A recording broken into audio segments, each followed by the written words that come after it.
The dust had barely settled on Tessa Dalton's bags when her father slammed the door in her face, his final words echoing through the morning air like a death sentence. "You're no daughter of mine." Republic, Washington, in the spring of 1882, was a town that lived and died by its unwritten laws, and the most sacred among them was that a respectable woman did not give her heart to a married man. Tessa had broken that law, and now she stood on the wooden porch of what had been her childhood home, watching her mother's tear-stained face disappear behind the lace curtains. Her father, Marcus Dalton, owned the largest cattle operation in Ferry County, and his word was gospel. When he declared his 22-year-old daughter banished, the entire town took notice. She had loved William Hartford, or thought she had. He was handsome, charming, and had whispered promises that turned to ash the moment his wife returned from visiting family in Portland. Tessa had been naive, believing his claims of an unhappy marriage, of plans to leave. The truth shattered her when Mrs. Hartford confronted her outside the general store, her voice carrying across Main Street for everyone to hear. The shame was instant and complete. Now, with $50 her mother had secretly pressed into her hand and a carpetbag containing everything she owned, Tessa walked down Republic's dusty main thoroughfare for what she assumed would be the last time. Faces that had smiled at her since childhood now turned away. Mrs. Henderson pulled her children close as Tessa passed. The minister's wife crossed to the other side of the street. Even the dog seemed to sense her disgrace, slinking into Alice as she approached. The stagecoach station sat at the edge of town, a weathered building that smelled of leather and tobacco. Inside, a grizzled clerk barely looked up from his ledger. "Where to, miss?" Tessa's mind raced. "Where did outcasts go?" "South," she said finally. "As far as this will take me." She placed $30 on the counter, keeping $20 for whatever lay ahead. Stage leaves in an hour. Goes to Spokane, then down through Walla Walla, eventually to Baker City in Oregon. "That work for you?" she nodded, unable to trust her voice. The clerk stamped her ticket without another word, and she took a seat on the hard bench outside, watching Republic continue its morning routine without her. The blacksmith's hammer rang against his anvil. Children chased each other past the schoolhouse. Life went on, indifferent to her exile. The stage, when it arrived, carried only two other passengers, an elderly woman who dozed immediately and a businessman whose calculating eyes made Tessa clutch her bag tighter. She claimed the forward-facing seat by the window and watched her hometown disappear in a cloud of dust. The journey south was brutal. Spring in eastern Washington meant unpredictable weather, and they encountered everything from brilliant sunshine to sudden hailstorms that pounded the coach's roof like bullets. At each stop, Tessa disembarked just long enough to stretch her legs and use the facilities, speaking to no one, eating jerky and hard biscuits she purchased at station houses. The businessman left them in Spokane, replaced by a young couple so wrapped up in each other they barely noticed anyone else existed. Tessa watched them with something between longing and bitterness. By the time they reached Baker City 4 days later, she was exhausted, filthy, and nearly broke. The town sprawled at the base of the Elkhorn Mountains, larger and rougher than Republic, full of miners and loggers and men who looked at a young woman traveling alone with unmistakable intent. Tessa kept her head down and found the cheapest boarding house she could, a sagging 2-story structure run by a war widow named Mrs. Patterson. $5 a week, meals included, the woman said, eyeing Tessa's disheveled appearance. "No men in your room, no drinking, no trouble." "I won't be any trouble," Tessa promised and meant it. She had seen enough trouble to last a lifetime. Her room was barely large enough for a narrow bed and a washstand, but it had a lock on the door and a window that looked out over the mountains. That first night, alone in the dark, Tessa finally let herself cry. She wept for her mother's face, for her father's condemnation, for the life she had lost over a man who had never been worth a moment of her time. She cried until she had no tears left, then washed her face in the cold water from the basin and made herself a promise. She would survive this. More than survive, she would build something new. Morning brought clarity and desperation in equal measure. Her remaining money would cover 2 weeks of rent, maybe 3 if she starved herself. She needed work, and she needed it immediately. Baker City offered limited options for a woman alone. The saloons were always hiring, but Tessa knew that path led nowhere good. The dress shop had no positions. Neither did the hotel. By afternoon, she was desperate enough to inquire at the Oriental restaurant where the owner's wife took pity on her. "Can you cook?" "Yes, madam. My mother taught me everything she knew." Mrs. Chen studied her with dark, intelligent eyes. "You're running from something." It was not a question, but Tessa answered anyway. "Running from my mistakes, aren't we all?" Mrs. Chen sighed. "I need someone to help with prep work and dishes. 12 hours a day, 6 days a week. $2 a week plus 1 meal during your shift. You start tomorrow at 5 in the morning." It was backbreaking work for little pay, but it was honest, and Tessa threw herself into it with fierce determination. She chopped vegetables until her hands blistered, scrubbed pots until her back screamed, and learned to tune out the rough talk of miners who came in for the cheap, filling meals.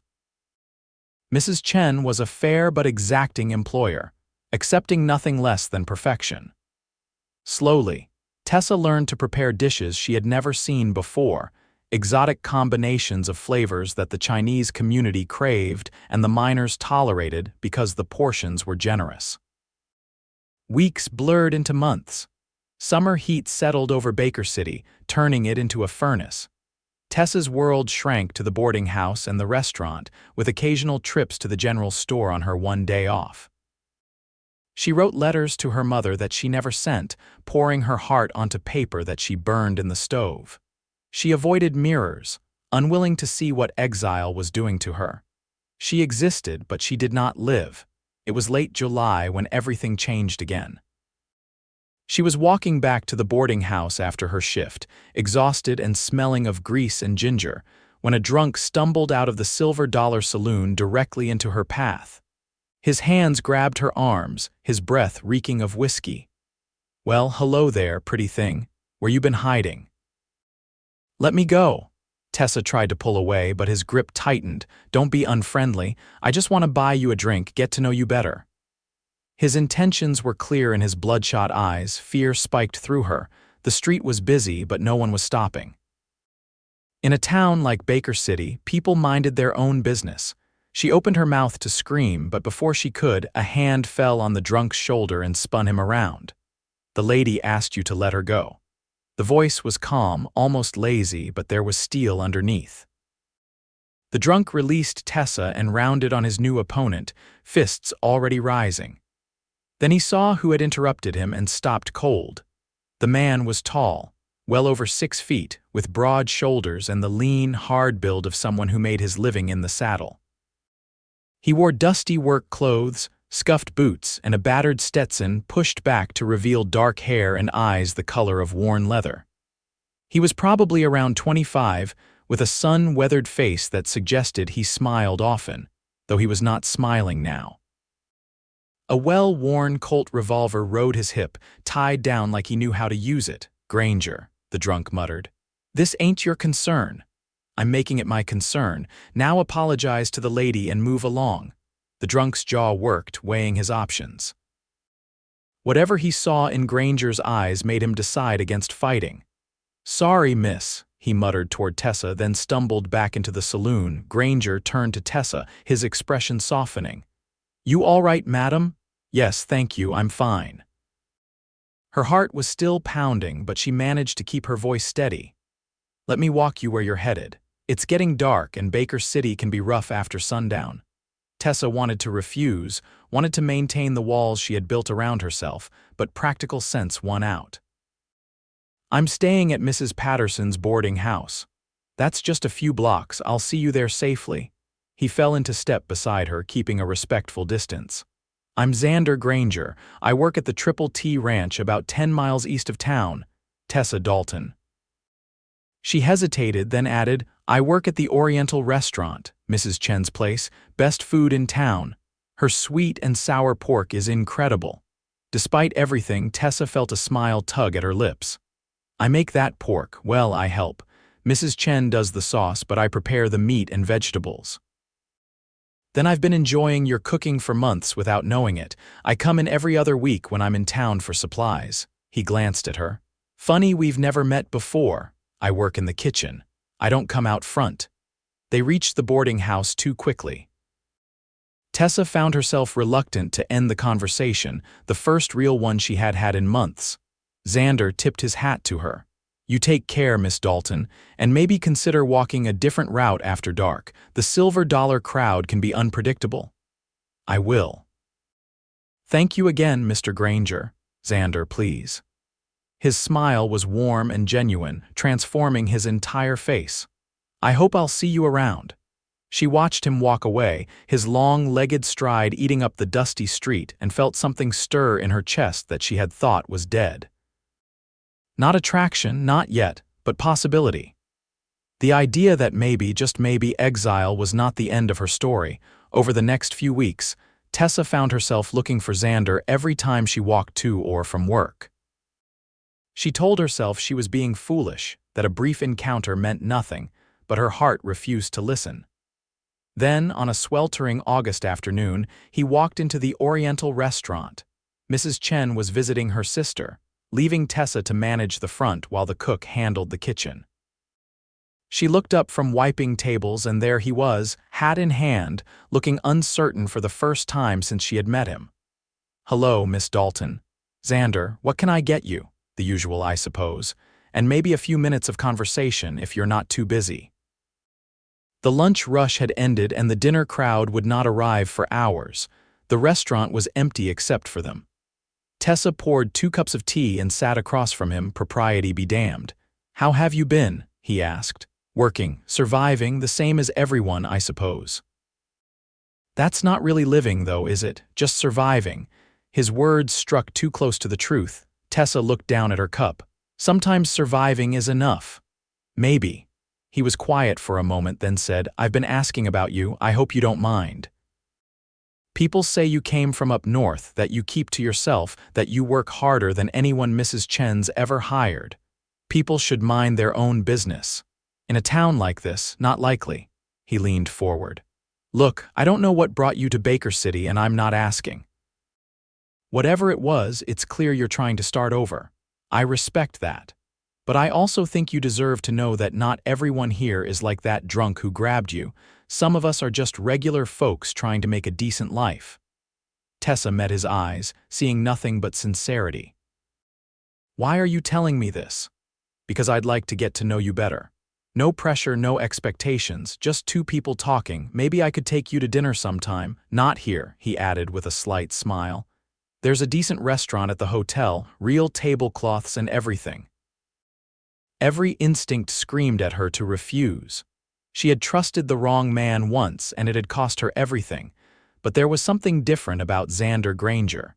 He had not tried to impress her with false charm or empty promises. He had simply offered his company, honest and straightforward. All right, she heard herself say. Dinner would be nice. His smile could have lit the entire restaurant. Sunday evening, I'll pick you up at 6. Sunday arrived faster than Tessa expected, and with it came a torrent of anxiety. She owned exactly 2 dresses suitable for anything beyond work, both brought from Republic and already showing wear. She chose the blue one, simpler than the other, but with lace at the collar that her mother had sewn. Her hair, at least, cooperated, falling in soft waves after she brushed it for what felt like hours. Mrs. Patterson noticed her preparations and cornered her in the hallway. You've got a gentleman caller, just dinner, it's nothing serious. Hum. The old woman's eyes were sharp. You be careful, girl. I've seen too many young women get their hearts broken in this town. My heart's already broken, Tessa said quietly. There's not much more damage that can be done. Xander arrived precisely at 6, wearing clean clothes and carrying a small bouquet of wildflowers that he must have picked himself. The gesture touched her more than expensive roses would have.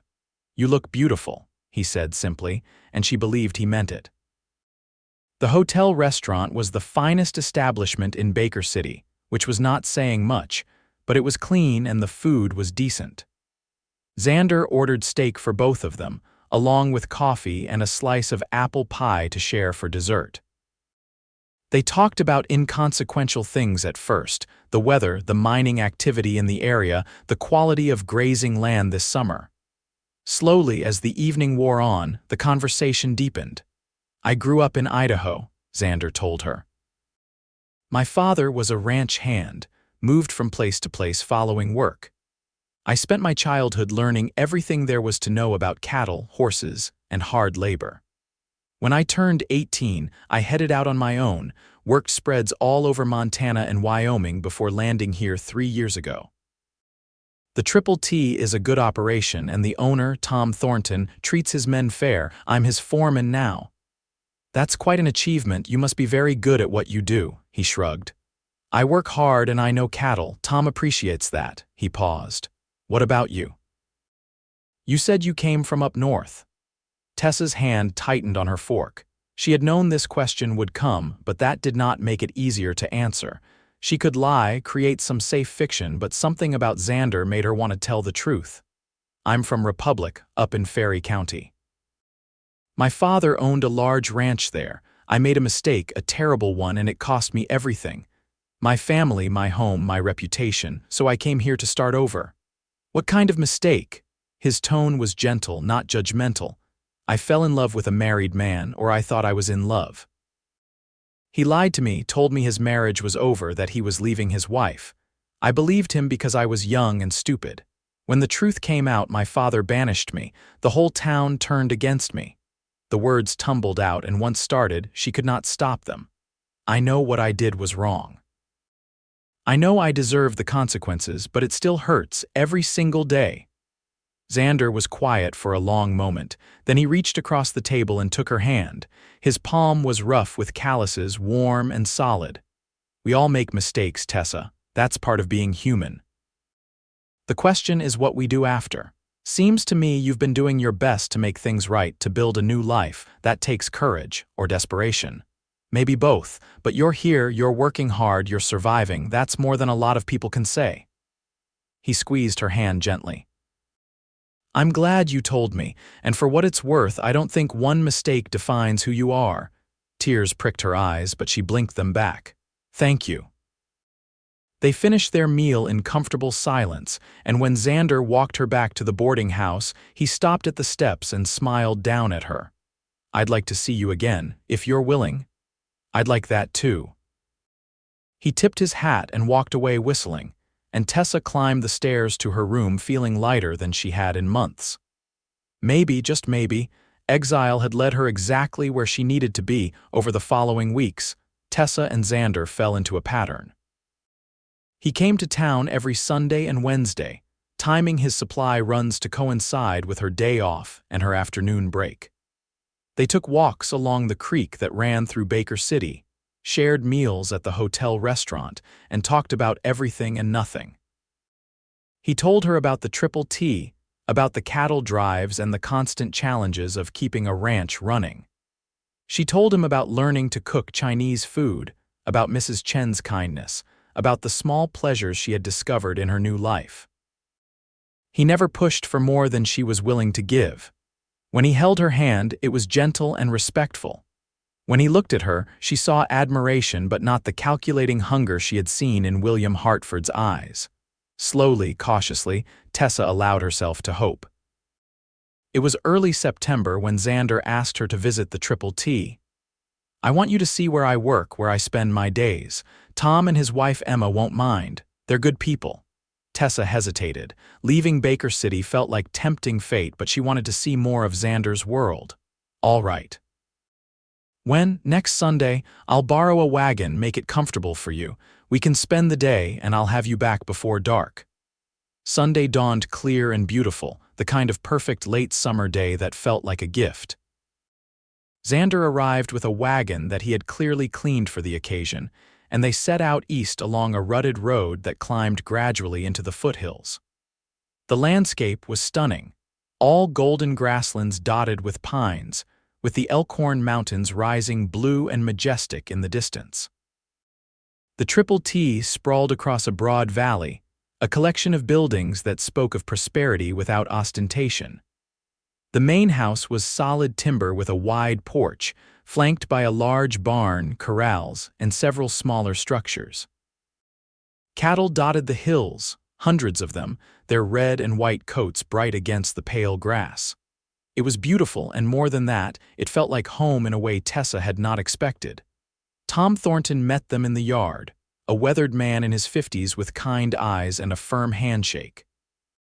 His wife Emma was plump and smiling, the kind of woman who immediately made you feel welcome.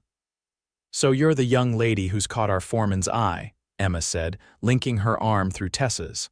"He talks about you constantly. Come on up to the house, I've got fresh lemonade and cookies." While Emma showed Tessa the house and asked cheerful questions about her life in Baker City, Xander and Tom disappeared to check on something in the barn. Emma's questions were probing but not unkind, and Tessa found herself answering honestly. There was something about the older woman that inspired trust. "You've had a hard time of it," Emma said when Tessa finished her story. "But you landed on your feet, and that says something about your character. Xander's a good man, one of the best I've known." "He deserves someone with backbone and heart. I think he might have found that in you." "It's still early," Tessa protested. "We're just getting to know each other." "Honey, I knew I was going to marry Tom Thornton the day I met him. Sometimes you just know." "The question is whether you're brave enough to take the chance." Emma patted her hand. "Don't let your past steal your future. You deserve to be happy." Later, Xander took Tessa on a tour of the ranch. He showed her the cattle, explaining bloodlines and breeding with an enthusiasm that made her smile. He introduced her to the other ranch hands, who touched their hat brims and murmured polite greetings. He took her to his favorite spot, a rise overlooking the entire valley, where they sat on the grass and watched the sun begin its slow descent toward the mountains. "This is my dream," Xander said quietly. "Not just working here, but having my own place someday. A small spread, maybe 100 head to start, a house I built myself, a family," he glanced at her. "A life that means something, that's a good dream." "What's yours?" Tessa thought about it. "I used to think I knew, a husband, children, a place in my community. But I lost all that before I ever had it. Now, I don't know, stability, I suppose, a place where I belong, people who care about me. You could have that here." The words hung between them, heavy with implication. Tessa's heart raced. "Xander, I know it's fast. I know we've only known each other a few months, but I've never felt about anyone the way I feel about you. You're strong and honest and brave, and when I'm with you, everything makes sense." He took her hand. "I'm not asking you to decide anything right now. I just want you to know that what I feel for you is real. It's not games, it's not lies. It's just honest affection that gets stronger every day." Tessa looked into his eyes and saw only sincerity. This was nothing like what she had felt for William Hartford. That had been infatuation, built on pretty words and false promises. This was different, deeper, steadier, real. "I care about you too," she said softly. "More than I thought I could care about anyone again, but I'm scared, Xander. I'm terrified of making another mistake. Then we'll take it slow. No pressure, no rush. We'll just keep doing what we're doing, getting to know each other, building something solid, and when you're ready, if you're ever ready, we'll talk about the future." He smiled. "Deal, deal." He kissed her then, gentle and sweet, and Tessa felt the last of her walls begin to crumble. She was falling in love with Xander Granger, truly in love, and for the first time since leaving Republic, she allowed herself to believe that maybe she deserved a second chance. Autumn arrived with a flourish of gold and crimson as the aspens in the mountains changed color. Tessa's life had developed a rhythm that felt almost normal. She worked at the Oriental restaurant, saved every penny she could, and spent her free time with Xander. They were together whenever possible, and when they were apart, she found herself counting the hours until she would see him again. Mrs. Chen noticed the change in her. "You smile now," the older woman observed one afternoon. "When you first came, you looked like a ghost. Now you look alive." "I feel alive," Tessa admitted. "For the first time in a long time," the cowboy, Tessa nodded. Xander, he's wonderful, Mrs. Chen. He makes me believe in good things again. Then don't let him go. Good men are rare. But happiness, Tessa was learning, was fragile. In late October, a stranger arrived in Baker City asking questions. He was well-dressed, out of place among the miners and ranchers, and he made his way to the Oriental restaurant late one afternoon. "I'm looking for a Miss Tessa Dalton," he said when Tessa approached his table. "I was told she works here." Tessa's blood ran cold. "I'm Tessa Dalton. My name is Robert Chambers. I'm an attorney from Spokane, but I've been retained by your father, Marcus Dalton." He withdrew an envelope from his jacket. "He asked me to deliver this to you." Her hands shook as she took the envelope. "Is my mother all right? Your mother passed away 6 weeks ago, influenza. Your father thought you should know." The world tilted. Tessa grabbed the back of a chair to steady herself. No, that can't be right. She was healthy, she was fine." "I'm sorry for your loss, Miss Dalton. The letter contains the details, as well as a small bequest your mother left you. If you have any questions, you can reach me at the Baker Hotel for the next 2 days." He stood, placed a card on the table, and left. Tessa stood frozen, the envelope burning in her hands. Mrs. Chen found her there 10 minutes later and gently guided her to the back room. "Sit, tell me what happened." Through tears, Tessa explained. Mrs. Chen listened, then pressed a handkerchief into her hands. "Go home, take tomorrow off. Grieve, then come back when you're ready." At the boarding house, Tessa finally opened the envelope with shaking hands. Her father's handwriting was cold and impersonal. "Your mother contracted influenza in early September and passed on October 3rd. Her final wish was that you receive the enclosed sum, taken from her personal savings. Do not attempt to return to Republic. You are not welcome here, and your presence would only cause further pain. Consider this closure of all obligations between us." Inside was a bank draft for $300. Tessa stared at it, her mother's final gift, bought with God only knew what sacrifices. She curled up on her bed and wept until she thought her heart would break. Xander found her there the next morning. Mrs. Patterson had sent word to the Triple T, and he had ridden through the night to reach her. He held her while she sobbed out the story, his arms strong and steady around her. "I never got to say goodbye," she whispered against his chest. "I never got to tell her I was sorry, that I loved her. She died thinking I was still alone and miserable." "She knew you loved her," Xander said firmly. "Mothers always know, and she made sure you had something to help you build your future. That's love, Tessa. My father won't even let me come home for the funeral. He hates me that much." "Then he's a fool. You made a mistake, but you've paid for it tenfold. Any decent father would have forgiven you by now." He tilted her face up to his. "You have a family here if you want it. Tom and Emma care about you. Mrs. Chen cares about you. I love you, Tessa. I've been trying to find the right time to tell you, but there's never a perfect moment. I love you, and I want to spend my life proving that you deserve to be loved." Through her grief, his words reached her. "You love me, with everything I am. I know you're hurting, and I'm not asking for anything right now. I just want you to know that you're not alone. You'll never be alone again if I have anything to say about it."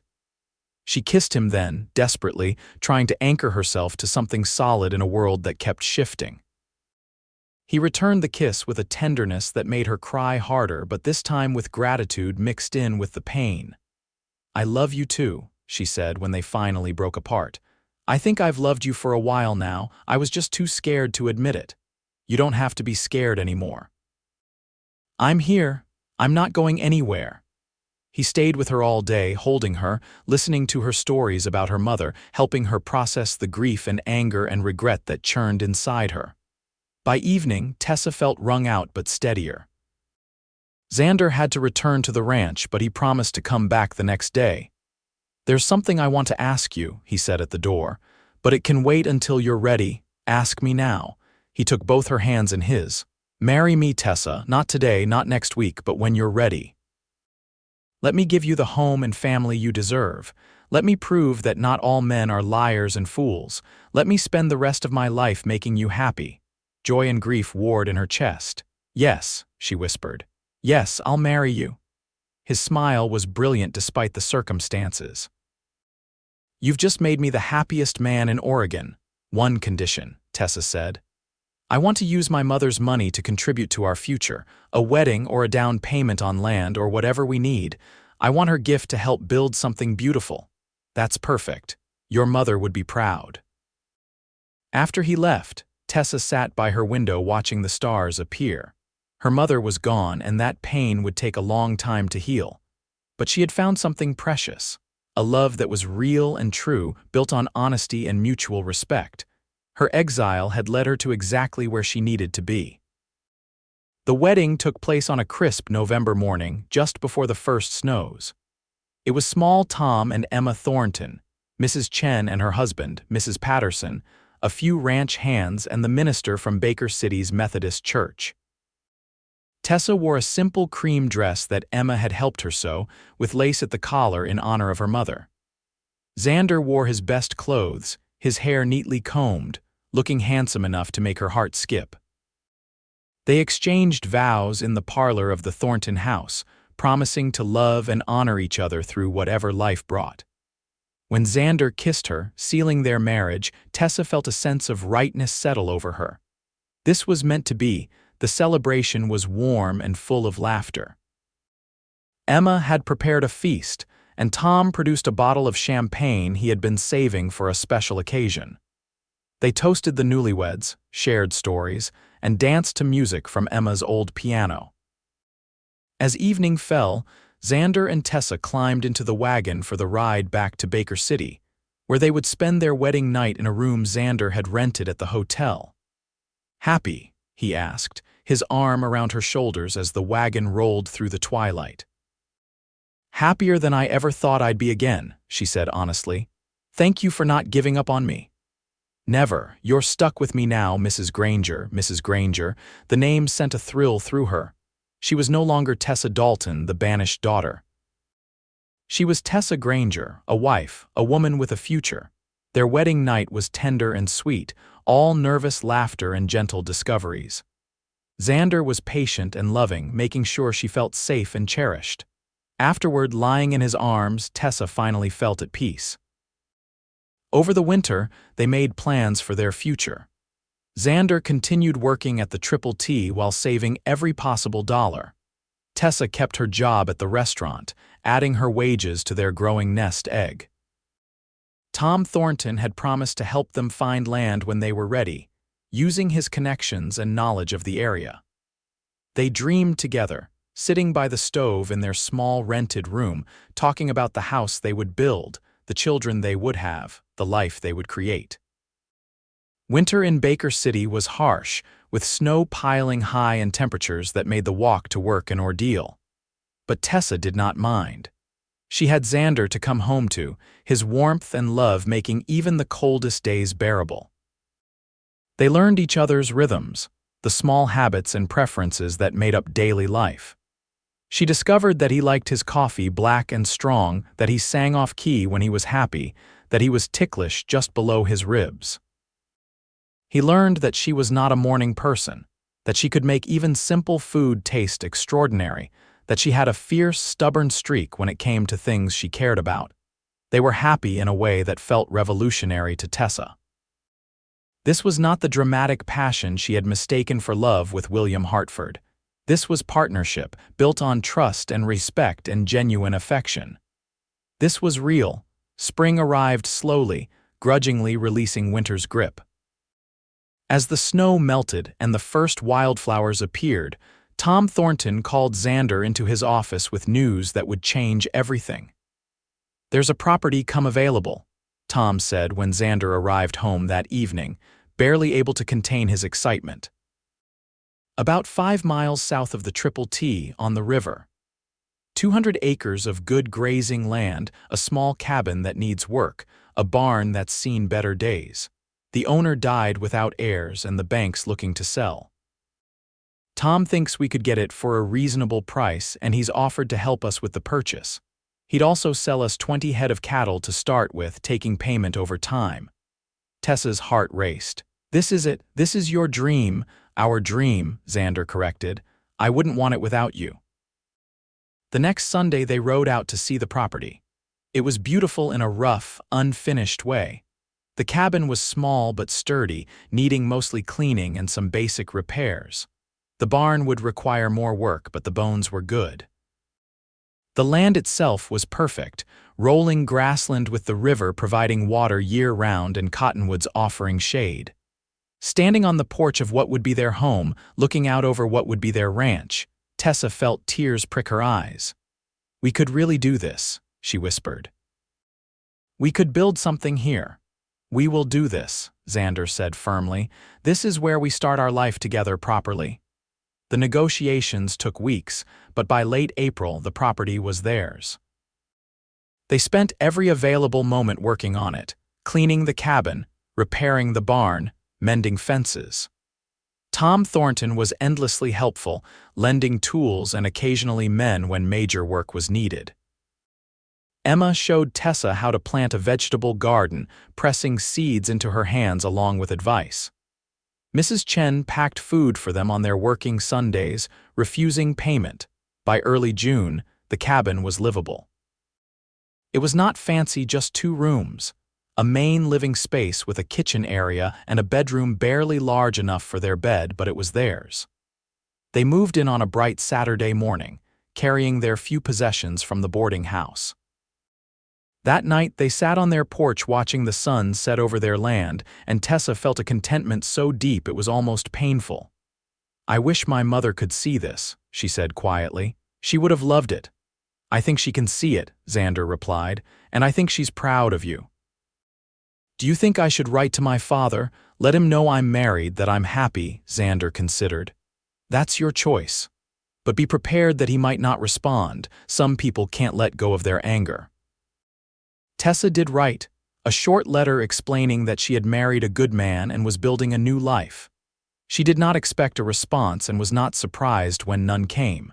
It hurt, but it was a dull ache now rather than a sharp pain. She had learned to live with her father's rejection.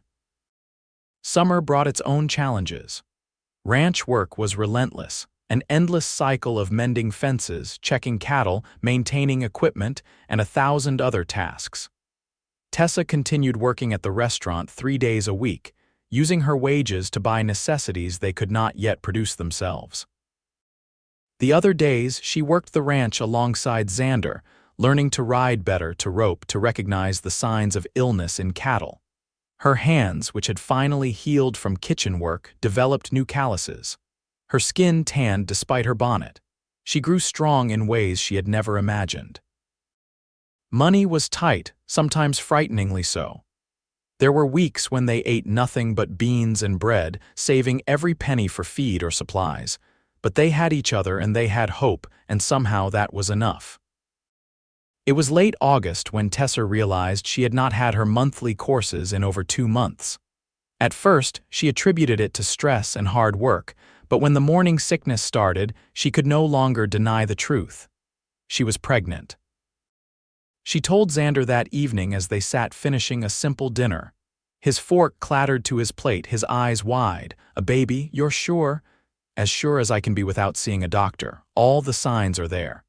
He was around the table in an instant, pulling her into his arms. "A baby. We're going to have a baby." Then he pulled back, concern replacing joy. "You can't keep working so hard. The ranch work, the restaurant, it's too much. I'm pregnant, not fragile. Women have been having babies and working through it since the beginning of time. Not my wife. Not if I can help it." His protective tone made her smile despite her exasperation. "I want you to quit the restaurant. We'll manage somehow. Xander, we need the money. We need you healthy more. Please, Tessa, I can't lose you." The fear in his eyes made her relent. She had not considered that pregnancy and childbirth might frighten him, but of course it did. Women died in childbirth regularly, especially out here where doctors were scarce. She cupped his face in her hands.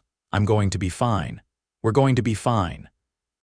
But if it makes you feel better, I'll talk to Mrs. Chen about reducing my hours, just until after the baby comes."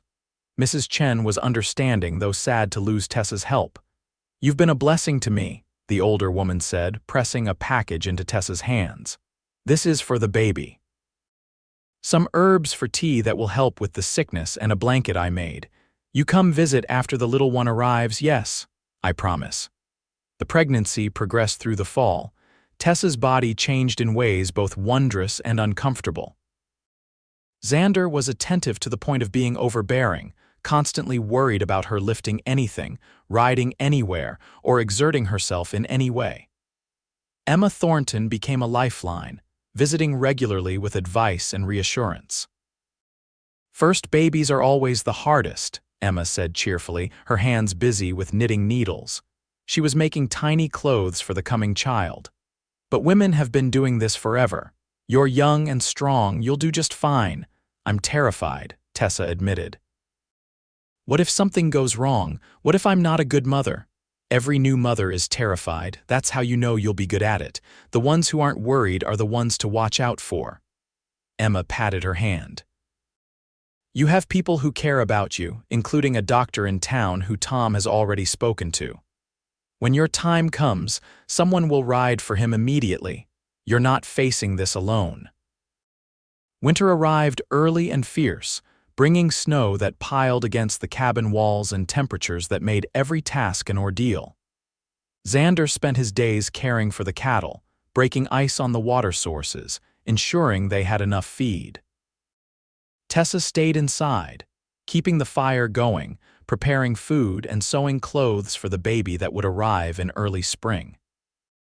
The isolation was challenging, but they had each other, and in the long evenings, they would sit together talking about the future, about names for the baby, about the life they were building. If it's a boy, I'd like to name him after my father, Xander said one night. James Granger. That's a strong name. What if it's a girl you choose? You've given up enough naming rights, what with taking my last name? Tessa thought about it. Rose, after my mother. Her middle name was Rose and she loved the flower. Rose Granger, that's beautiful. The baby came in late March, on a day when the snow was finally melting and the first hints of spring colored the air. Tessa's labor started in the early morning hours, and Xander rode through the mud to fetch both Emma and the doctor from town. The hours that followed were the longest of Tessa's life, pain unlike anything she had ever experienced, punctuated by Emma's encouraging words and the doctor's calm instructions. You're doing wonderfully, Emma kept saying. Just a little more, just a little longer. When the baby finally arrived, his cry filling the small cabin, Tessa wept with relief and joy. The doctor placed the tiny, squirming bundle in her arms and she looked down at her son in wonder. He's perfect, she whispered. Xander, who had been pacing outside despite Emma's invitation to stay, burst through the door at the baby's cry.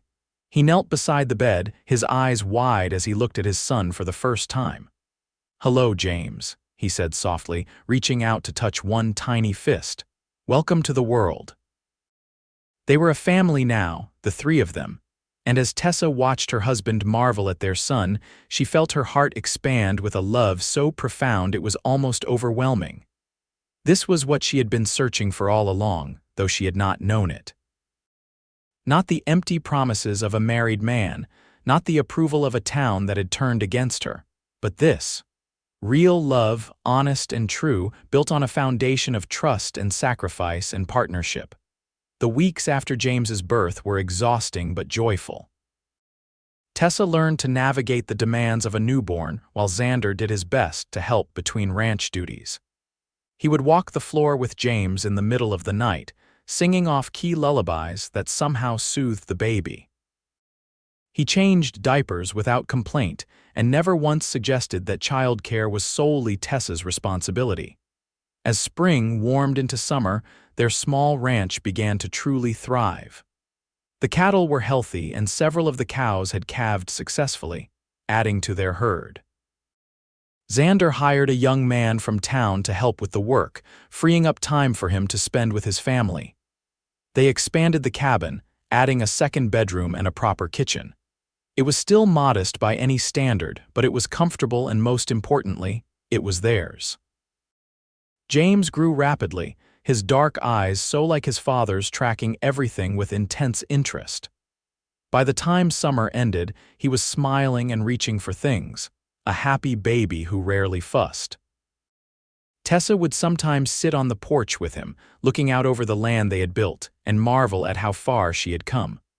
From exile and disgrace to this. A home, a husband who loved her, a son who represented hope and new beginnings. It was late September when a letter arrived that shook Tessa's carefully constructed peace. It came via the postal service, forwarded through several addresses, and bore a Republic postmark. With shaking hands, she opened it.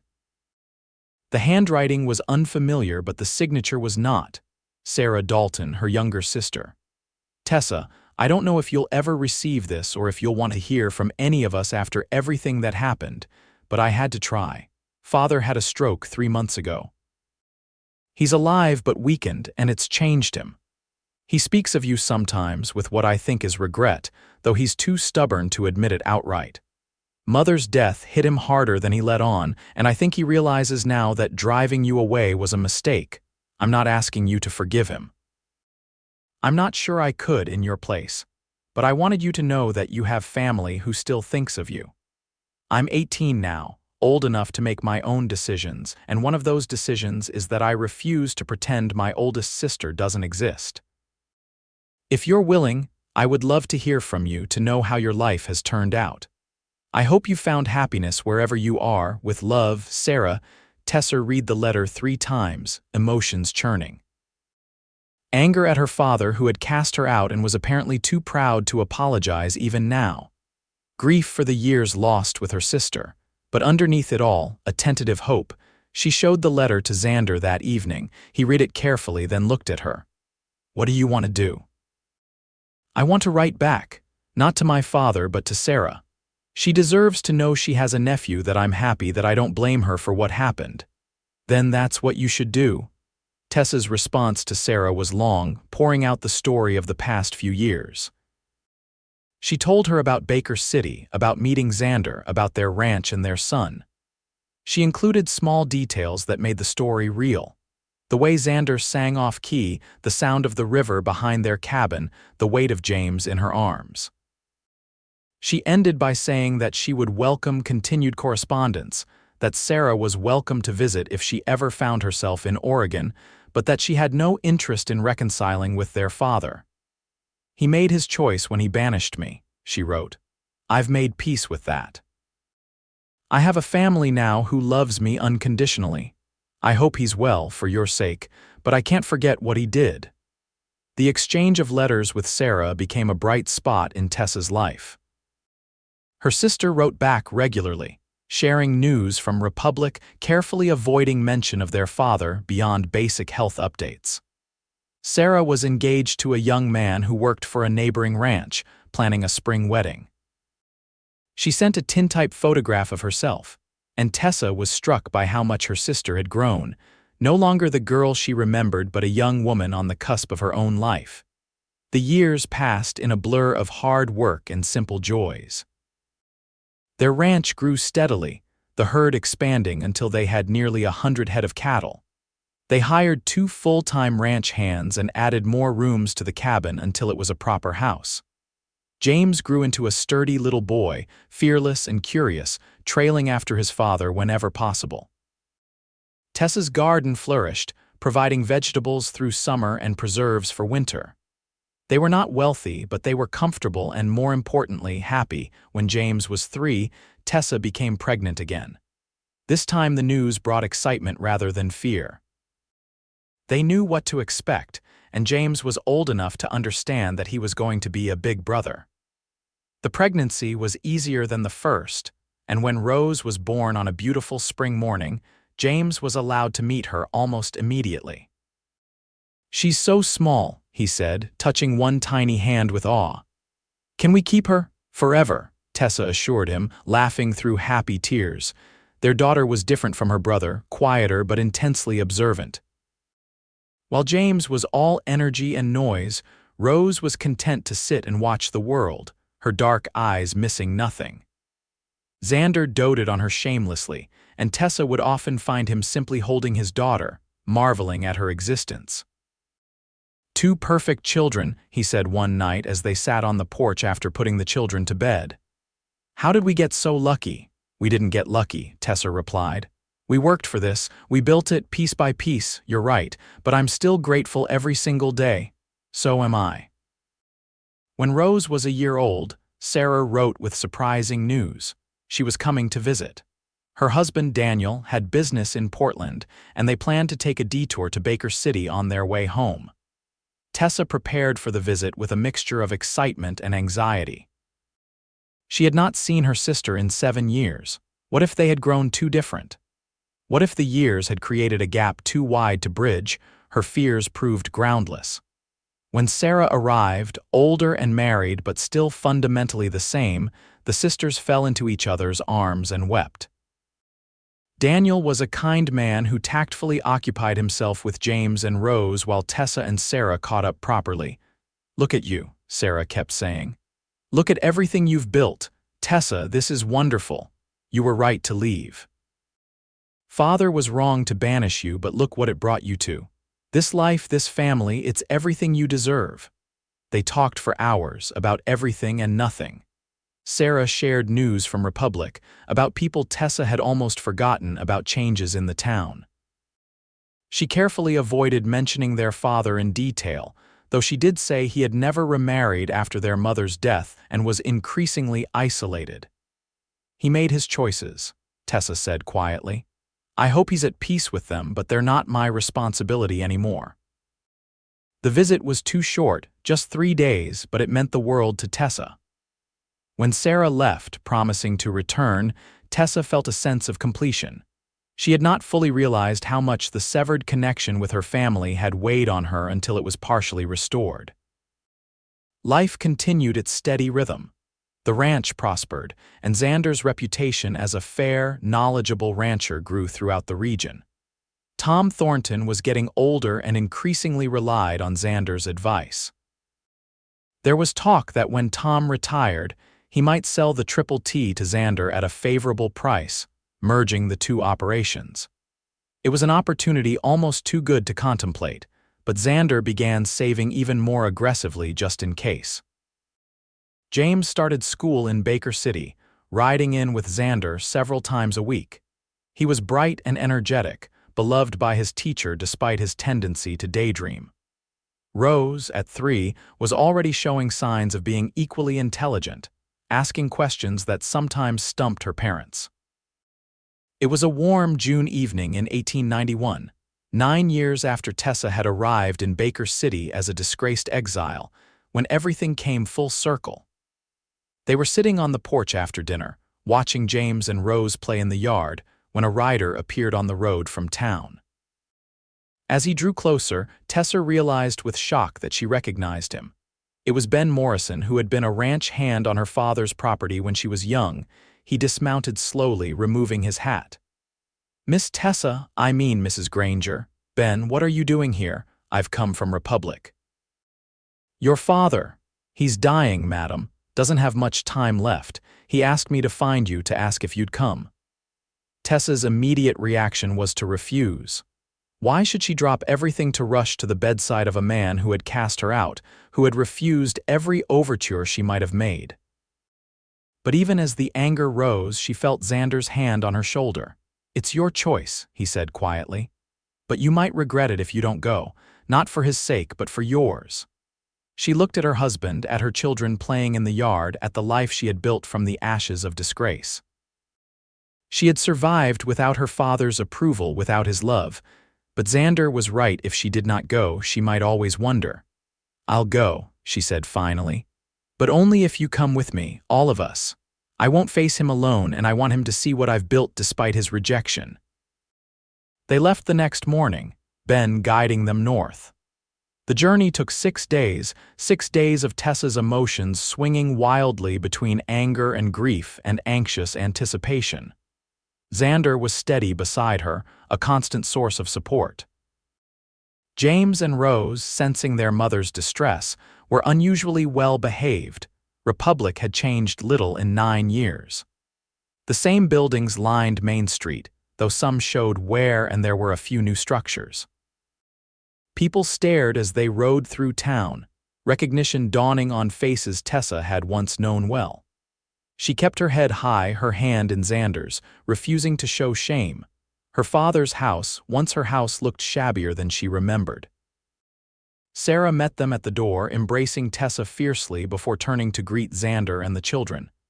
"He's in his bedroom. The doctor says it could be any day now. He's been asking for you." Sarah hesitated. "He's changed, Tessa. The stroke took a lot out of him and guilt's done the rest. Just keep an open mind." Marcus Dalton was a shadow of the man who had banished his daughter. He lay in bed, shrunken and pale, barely recognizable. When Tessa entered the room, his eyes opened with effort. "Tessa," he whispered, "you came." "I came." She stood at the foot of the bed, not yet ready to get closer. "You wanted to see me, to apologize. I was wrong to drive you away, wrong to let pride keep me from admitting it. Your mother knew. She never forgave me for what I did. You destroyed my life." "No." His voice was weak but firm. "You rebuilt your life. Sarah told me. You have a husband, children, a ranch. You made something of yourself despite what I did, maybe because of what I did. I can't claim credit for your success, but I can admit I was a fool." Tessa felt tears prick her eyes, but she would not let them fall. "Why now? Why wait until you're dying to say this?" "Because I'm a stubborn old man who thought he knew everything. Because I let anger blind me to what mattered. Because I was wrong and I'm sorry." The apology so long denied should have felt triumphant. Instead, Tessa just felt tired. "I forgive you," she said finally. "Not because you deserve it, but because I don't want to carry that anger anymore. But you need to understand I'm not your little girl anymore. That girl died when you banished her. I'm someone else now, someone better, and I did it without you. I know, and I'm proud of you even if I have no right to be." He looked past her to where Xander stood in the doorway, James and Rose peeking around him. "Is that your family?" "Yes. My husband, Xander Granger, and our children, James and Rose. Bring them here, please." Xander came forward, the children with him. Marcus studied them with fading eyes. "You chose well," he told Tessa. "I can see that, and your children are beautiful." He looked at Xander. "You take care of my daughter every day of my life," Xander replied steadily. "Good, that's good." Marcus closed his eyes, suddenly exhausted. "I'm tired now, but thank you for coming. It means more than you know." They stayed in Republic for 3 more days. Marcus Dalton died peacefully in his sleep on the 3rd night, surrounded by his daughters. The funeral was well attended, and Tessa endured the curious stares and whispered conversations with grace. She had nothing to be ashamed of anymore. The will reading brought a surprise. Marcus had left the ranch in equal shares to both his daughters. Sarah, happy with her husband's smaller spread, proposed selling it and splitting the proceeds. Tessa agreed, and when the sale was finalized several months later, her share came to nearly $3,000. "Blood money," she said bitterly when the bank draft arrived. "No," Xander corrected gently, "it's your inheritance.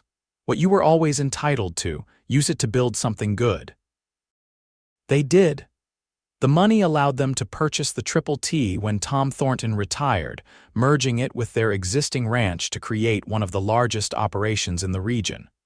They built a bigger house, hired more men, and expanded their herd significantly. They also established a small fund to help young people in difficult circumstances, making anonymous donations to those who needed a second chance the way Tessa once had. The years continued to roll forward, bringing their share of challenges and triumphs. James grew into a responsible young man who loved ranching as much as his father.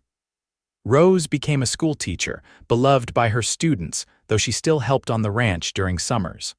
More children followed, another son and then twin girls, filling their home with noise and laughter. Tessa stayed in touch with Sarah until her sister's death from pneumonia in 1902. The loss hurt, but it was softened by years of renewed connection, by the knowledge that they had made peace with their shared past. On a warm evening in the summer of 1910, Tessa sat on the porch of their beautiful home, watching the sun set over the land that stretched as far as she could see. Xander sat beside her, his hair now streaked with gray, his face weathered by decades of outdoor work. He was still handsome, still the man who had offered her love when she thought she deserved none. "Do you ever regret it?" she asked suddenly. "Marrying me, taking on all the complications I brought," he looked at her, surprised. "Not for one single second." "You're the best thing that ever happened to me, Tessa. You and our children and this life we built together. Why would you even ask?" "Because I was thinking about how it all started, how I was banished for loving the wrong man and how lost I felt. And then you said, well, you didn't say it exactly, but you showed me that love had found the right one. You were the right one, Xander, you always were." He took her hand, his grip still strong despite his age. "And you were right for me. We found each other when we both needed it most, and we built something that's lasted nearly 30 years. That's not luck, sweetheart, that's choice. We choose each other every day." Their children and grandchildren began arriving for the weekly family dinner they hosted, the yard filling with noise and activity. James, now 31 with children of his own, waved from the barn. Rose, 28 and recently married, came up the steps with her husband. The younger children tumbled out of the house, demanding their grandmother's attention. Tessa looked at it all, the family, the home, the land, the life, and felt a contentment so deep it brought tears to her eyes. She had been cast out, labeled a disgrace, sent into exile with nothing but a broken heart and a small sum of money. She had arrived in Baker City expecting to merely survive, to eke out a bare existence on the margins of society. Instead, she had found love. Real love, the kind that lasted, that grew stronger with each passing year. She had found a partner who respected her, children who adored her, a community that valued her. She had found home in a way that had nothing to do with geography and everything to do with connection. The banishment that had seemed like the end of her world had actually been the beginning. It had brought her to exactly where she needed to be, to the man she was meant to love, to the life she was meant to live. "I love you," she told Xander, the words as true now as they had been 28 years ago when she first spoke them. "I love you too," he replied, kissing her temple. "Always have, always will." As the sun dipped below the horizon, painting the sky in shades of orange and gold, Tessa Granger smiled. She had been banished for loving the wrong man, it was true. But that banishment had led her to the right one, and in finding him, she had found herself. She had found home. She had found everything she never knew she was looking for. Their story was not one of perfection or unbroken happiness. There had been challenges, sorrows, losses along the way.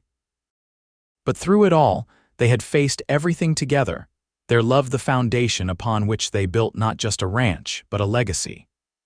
Their children and grandchildren would carry that legacy forward, a testament to the power of second chances and the transformative nature of true love.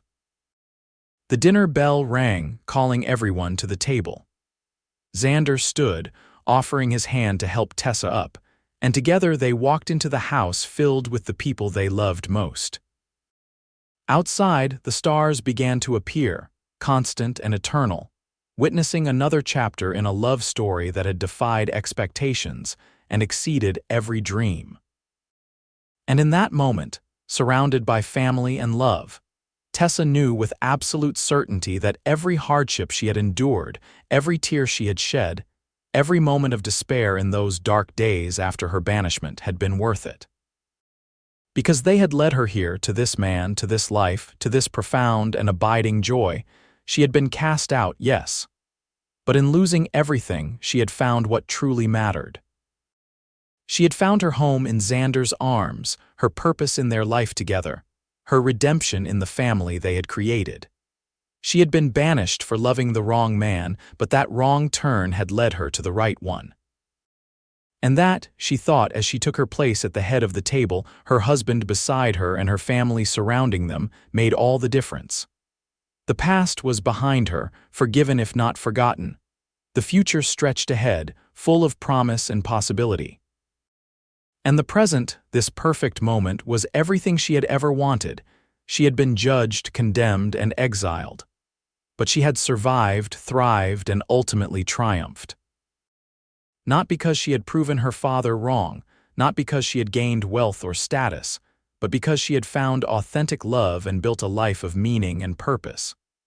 She had transformed exile into opportunity, disgrace into dignity, and heartbreak into happiness.